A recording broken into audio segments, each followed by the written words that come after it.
Отново в нашото студио следва една много интересна тема. Пощенските марки са въведени за първи път в Англия на 6 май през 1840 година. Първата българска марка пък е в обращение от 1 май 1879 година, а първата марка след комунистическия преврат в България е от 3 март 1945. Не случайно ви казвам тази информация. Ще си говорим за филателия. Добро утро казваме на нашия гост Виктор Топлийски. Да. Филателист. И писател. И писател, да. Нека да покажем все пак марките, за които аз споменах. Първите, които нека да видят нашите зрители. Това е света. първата в света пощенска марка, тъй нареченото черно пени. С нея има една особена история. Тук ще покажем и изобретателят на първата марка в света. Това е сър Роланд Хил. Нека така двете да се видят, трябва ли? Ще ги покажеш ли? Може и друга, да. За да се сър Хил е бил голям началник в пощите на Англия едно време. И той е бил главен инспектор. И е обикалял цяла Англия. И в една страноприемница попада на следната случка. Той обядва, идва пощаджият. И носи писмо на едно младо момиче, което работи в страноприемницата. Момичето взима писмото, поглежда го и го връща. И той се отчудва защо. Едно време в Англия, преди да има пощенски марки, писмата е заплащал този, който ги получава. И той пита момичето, нямате ли пари, бърка да плати писмото? Той века, не, благодаря. И пощаджията си отива. И тя след това му разказва какво да са направили. С нейния любим си направили знак на писмото. Примерно една чавка така, добре съм. Чавка настрани, ела се видиме утре. И спестяват пари, разкарват пощади. Тарикати. И до този човек казва, значи трябва да измислиме нещо, да се слага някакъв знак, обаче таксата да е платена. И така той измисля пощенската марка и от 1840 година тя се появява на бял свят. И това е тя. Любовта между двама души е основата на пощенските марки. Точно така. Любовта е в основата на много неща. Как вие се запалихте по филателията? Откъде води началото си това събиране на марки, а и не само на марки?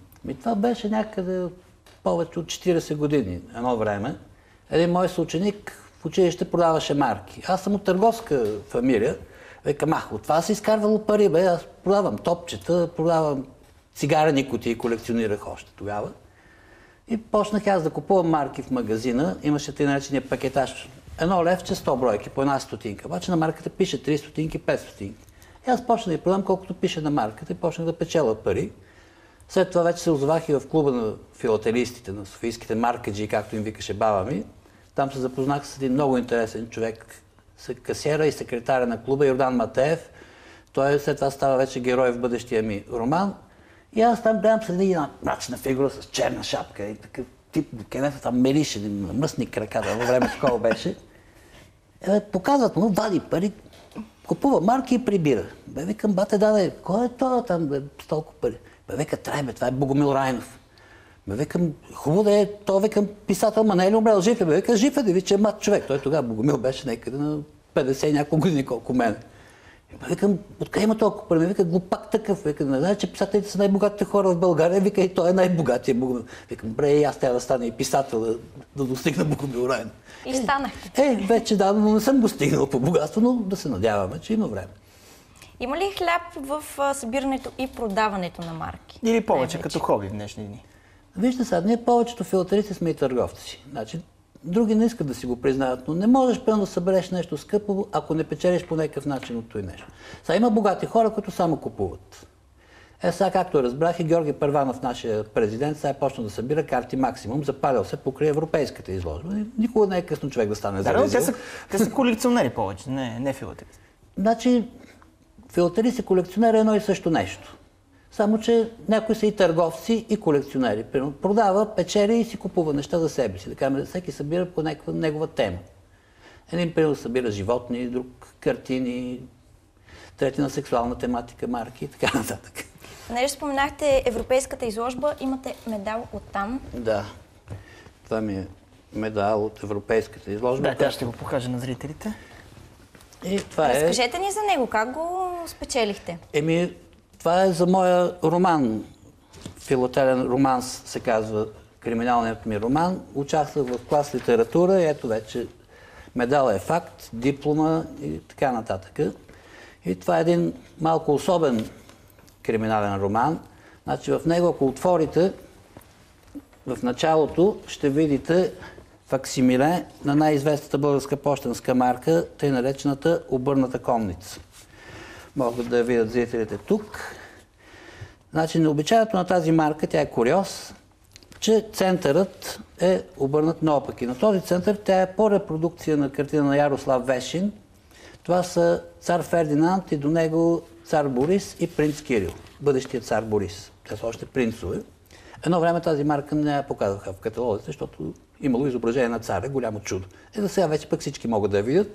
И затова в книгата, който си купи книгата, отпред има печат и факсимиле на тази марка, за да знае поне всеки българин как излезе най-известната и най-скъпата българска пощенска марка. А отзад пък, говорихме и за любовта, има диск с най-голямата в света еротична серия марки. Тех няма да ги показваме по телевизията, който иска да се купи, ето го диска тук. И към този роман ще ви подаря предварително по един календар, може да си го окачите някъде в студиото, с снимка на романа и пак шегаджийски етикети. Заповядайте. Благодаря. Благодарим ви за подаръка. Ето, тук оставяме един календар и за студиото да има. Всъщност, понеже споменахте, както и тази марка Куриоз, четох, че най-ценните марки се появяват именно от някакви куриози. Да, значи това е обикновено полиграфическа грешка, се нарича. Някои ги наричат и макулатура. Макулатурата е полиграфически брак.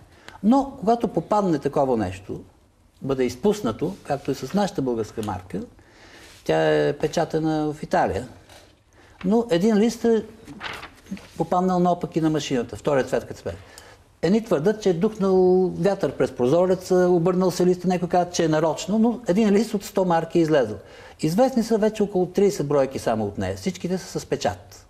И повечето са с печат от град Пловдив, сега се намери една с печат от Гюмурджина. Но появи ли се такава марка без печат, да се знае, че е фалшива? Ето, тази, която съм е правил аз. С моят велик художник Христо Канджитанев. Правиме такива шеги, правиме и колажи и така нататък. Какво събрахте за 40 години? За 40 години събрах Вашите доста... колекции са много известни. Да, аз съм притежател на една специализирана колекция. Значи, специализираната колекция, това е висше пилотаж в филателията, когато проучваш само едно издание или интересни неща, свързани само с една пощенска марка, но не разновидности. Моята е Македония, се нарича. Има едно издание 8 септември 1944 година. Аз съм така известен като притежателя на македонките.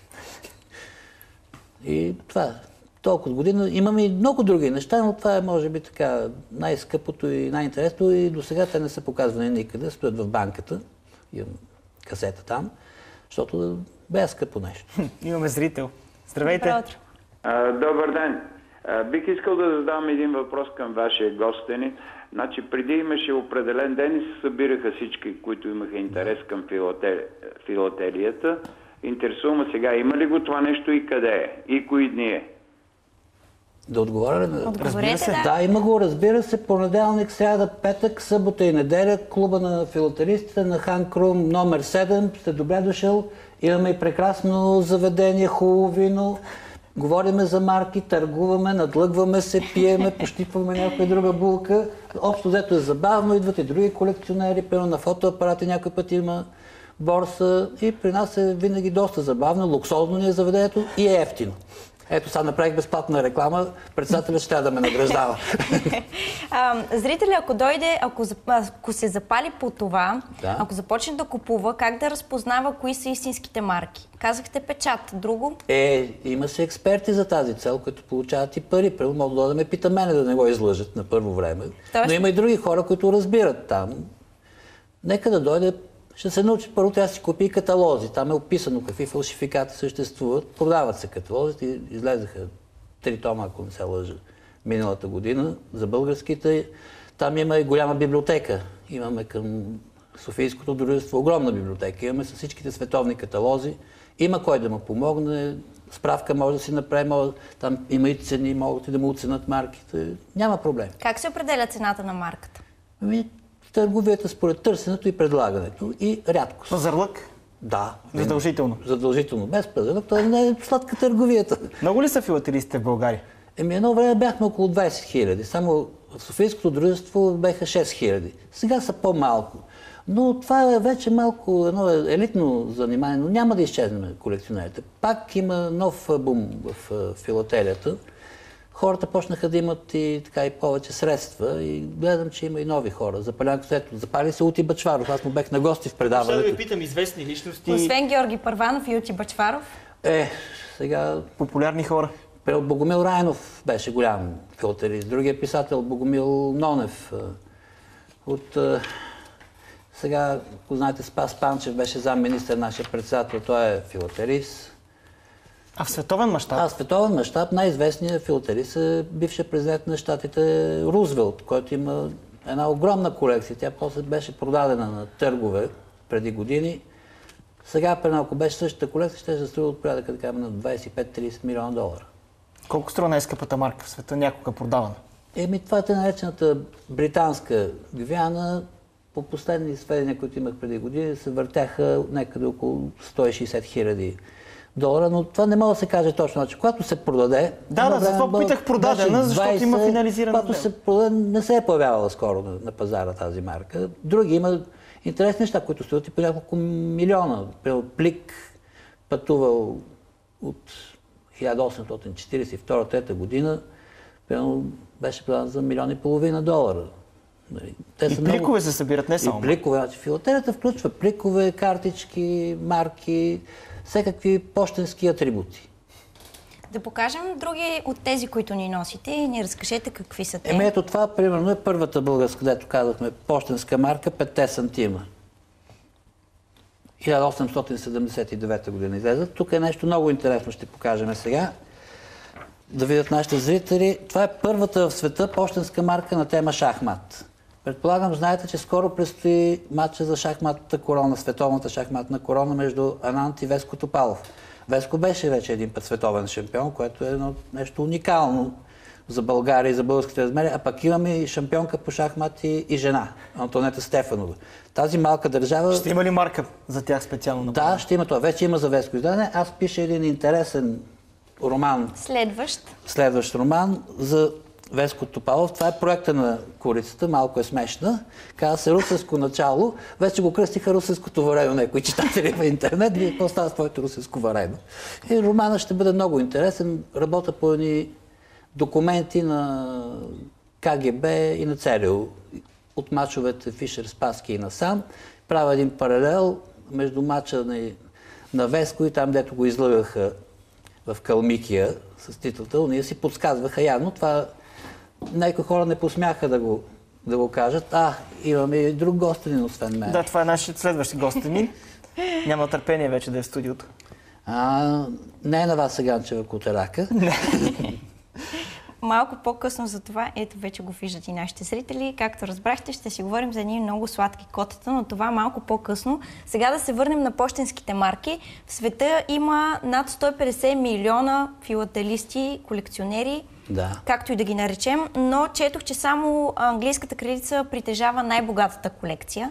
Може да се каже, че е най-богатата. Всъщност даже пише, че тя притежава всички марки в света, но на мен това ми се струва невъзможно. Не притежава всички, има марки, които аз ги имам, които ги няма кралицата.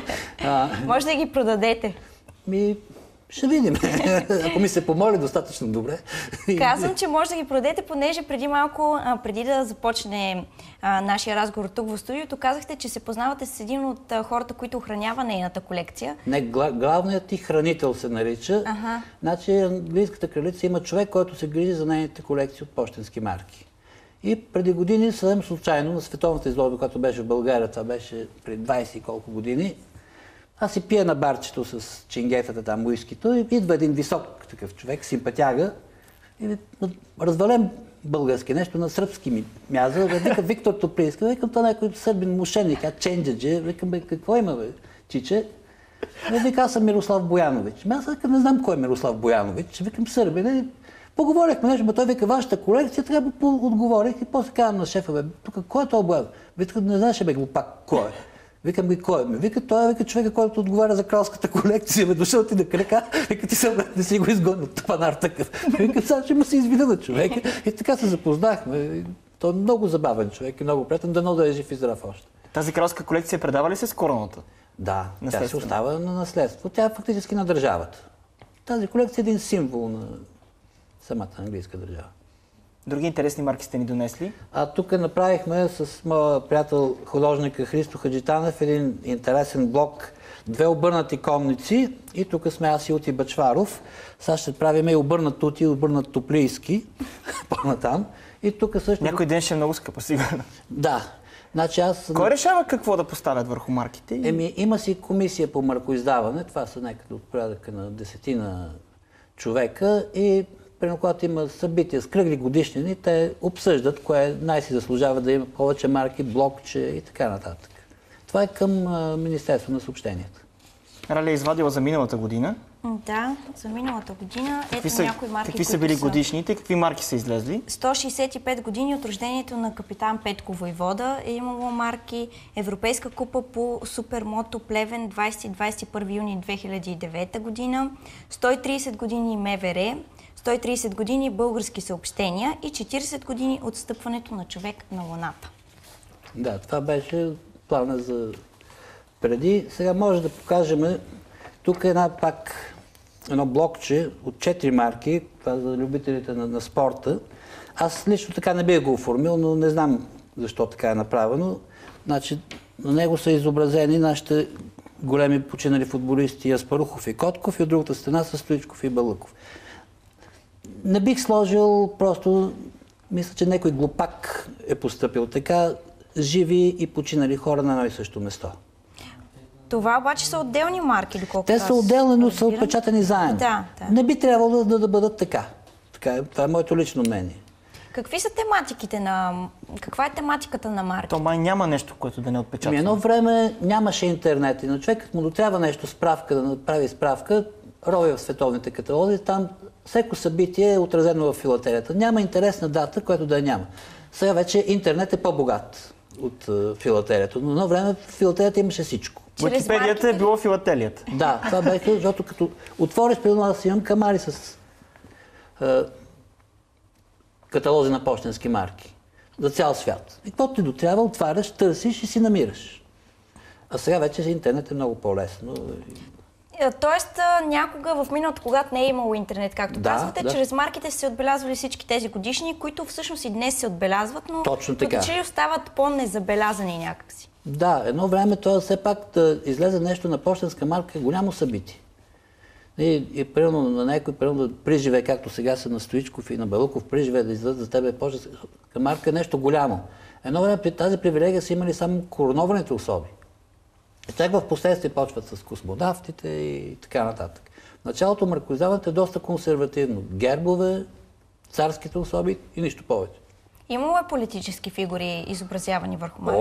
Разбира се, да кажем, това е президента на Съединените щати, Рузвелт, както казахме. Той е известен филателист, масон, него го има и на марки в много държави. Може ли да се каже, че това е някакъв вид пиар? Кое? С сегашните термини, така да го наречем. Това, че са изобразявани политическите фигури за тяхното популяризиране. Едно време ние пишехме, че сега колко е казал Георги Димитров, мисля, че не е важно, но на него се приписват думите, че пощенската марка това е визитната картичка на България пред външния свят. Може да се каже, че марката е визитна картичка на една държава. И много нейни известни хора. Познавате ли днес деца или по-големи, които се занимават с това? Тоест по-скоро деца, защото Вие казахте, че от дете сте започнали, нали? Да, съм започнал някъде около 10-12 годишен. Питам ви, защото сега интернет измества пощенските писма, любовните писма, което всъщност чрез което всъщност е направена първата марка. Да. Ти с тази романтика? Романтиката е хубаво нещо. Значи, в момента аз, като отида там, да се събират филателистите, млади хора има малко. Но има някои, които си събират, но не ходят на сбирките. Има деца. Това нещо няма да изчезне. Тук така. Верно вече, тиражите на пощенските марки не са такива огромни, каквито бяха едно време. По-малко се лепят, по-малко се пишат писма. Напредва електронно, но това нещо ще остане. И много хора пускат все още писма от сантимент. Не по-хубаво сега да изпратиш едно писмо, написано на ръка няма. Да, по-уважително е. Даже покана, като изпратиш, пък да подбереш и хубава марка. И те наречени мейл арт, примерно вече може човек да си направи сам пощенски марки. Даже в Щатите има отпечатана винетката празна. Може да сложи своя лик. Или примерно сложи снимка на гаджето да изпратиш едно послание. Ето, ние примерно тук сме, както работиме с моят приятел ни Христо Хаджитанев. Ето, това е един от проектите. Това съм аз и едно хубаво момиче. Кръстили сме го Двуглавия Мераклия. Това пак е бъдещ проект за пощенска марка. Явно идеите наистина са много. Искам да ви благодаря за вашето участие.